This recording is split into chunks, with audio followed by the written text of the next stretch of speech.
Bienvenue sur Français tout doux. Aujourd'hui, on va s'attaquer à un sujet vraiment commun pour ceux qui apprennent le français. Cette espèce d'hésitation là juste avant de parler, le fait de trop réfléchir quoi. Exactement. On va essayer de voir ensemble comment débloquer un peu ça, comment rendre la parole plus fluide, plus naturelle en français. Oui, on va creuser un peu les causes de ce blocage et surtout les solutions pratiques qu'on peut trouver. C'est ça, pour aider tout le monde à oser se lancer finalement. Allez, on y va. Alors pour commencer, il y a un truc qui revient tout le temps quand on parle de cette hésitation, non ? Ah oui, clairement, c'est la peur. La peur de faire des fautes. C'est ça le gros morceau. La peur de la conjugaison qui coince, de mal prononcer un mot. Voilà. D'utiliser le mauvais terme. En gros, la peur d'avoir l'air un peu ridicule, quoi. Et ça peut vraiment bloquer. Et j'imagine que ce n'est pas juste la peur, il y a d'autres choses qui se passent dans la tête. Tout à fait. Souvent, c'est lié à une sorte de perfectionnisme. On veut construire la phrase parfaite, nickel au niveau grammaire. Avant même de dire un mot. C'est ça. Sauf qu'une conversation, ça attend pas, ça file. Et puis, il y a aussi ce réflexe très courant de tout traduire mot à mot, depuis sa langue maternelle. Ah oui, la traduction mentale. Oui. Et ça, c'est lent, ça demande beaucoup d'énergie, et souvent le résultat sonne un peu bizarre en français. Pas très naturel. Oui, je vois bien le tableau. Donc on a la peur, le perfectionnisme, la traduction. Ça fait beaucoup. Et l'impact sur l'apprentissage. Ça crée ce qu'on appelle un cercle vicieux. C'est assez classique, hein. La peur et cette lenteur, ça fait qu'on perd confiance en soi. Logique. Et moins on a confiance, moins on ose parler, hein, forcément. Et moins on parle. Moins on pratique, et donc moins on s'améliore. Et ce manque de progrès, hop, ça vient renforcer le manque de confiance du début. La boucle est bouclée. D'accord. C'est vraiment ce cycle-là qu'il faut réussir à casser. Exactement. Et c'est là que ça devient intéressant, parce qu'on a des pistes concrètes pour le faire. La première idée, c'est vraiment un changement d'état d'esprit. Il faut viser la communication, pas la perfection immédiate. Communiquer avant d'être parfait. Intéressant. Mais concrètement, au quotidien, ça donne quoi ? Alors, une des premières choses à faire, c'est d'essayer de penser directement en français, même pour les petits trucs du quotidien. Se parler à soi-même en français, dans sa tête. Oui, voilà.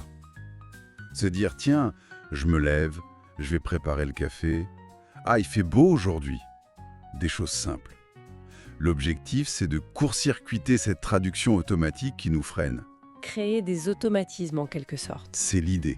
Pour accéder plus vite aux mots et aux structures qu'on connaît déjà, même si c'est basique au début. Une sorte d'immersion intérieure. D'accord.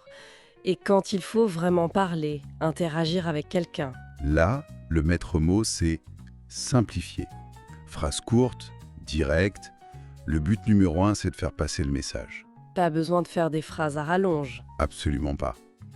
Par exemple, au lieu de se prendre la tête pour dire un truc genre excusez-moi, est-ce que ce serait possible éventuellement de revenir sur le sujet important qu'on avait abordé hier ?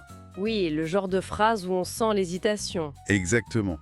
On pourrait juste dire « Salut, on peut reparler du truc important d'hier ?» C'est direct, c'est fluide. Et surtout, ça sort. Ah oui, carrément. La différence est énorme. Et pour travailler la prononciation, le rythme de la phrase, il y a des techniques. Oui, il y a le shadowing. Tu connais ? L'imitation en écho. Répéter ce qu'on entend ? C'est ça.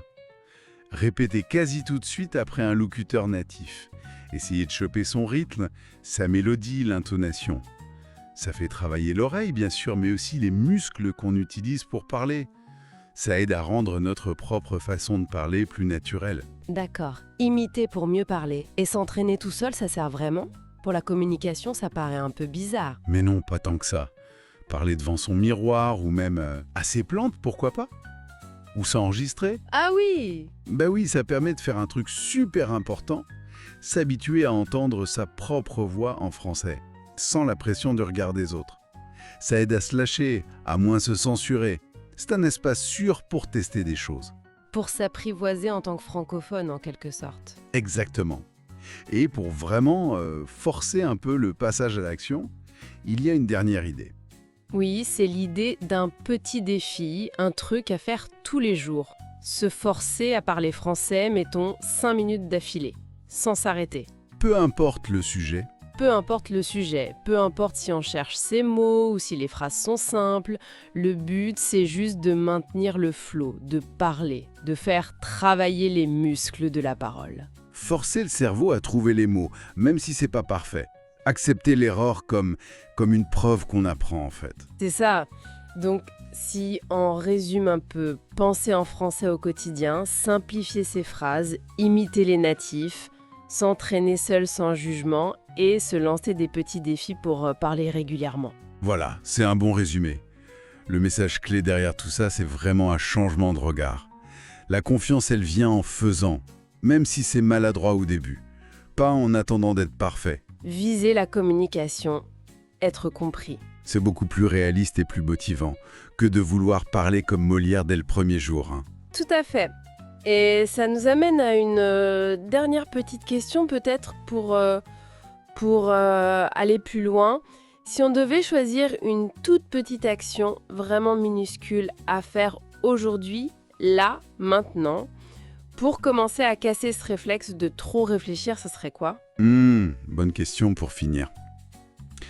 Le premier pas, c'est souvent le plus dur, mais le plus important. Alors, lancez-vous. Un bon mot pour la fin. À la prochaine. À bientôt.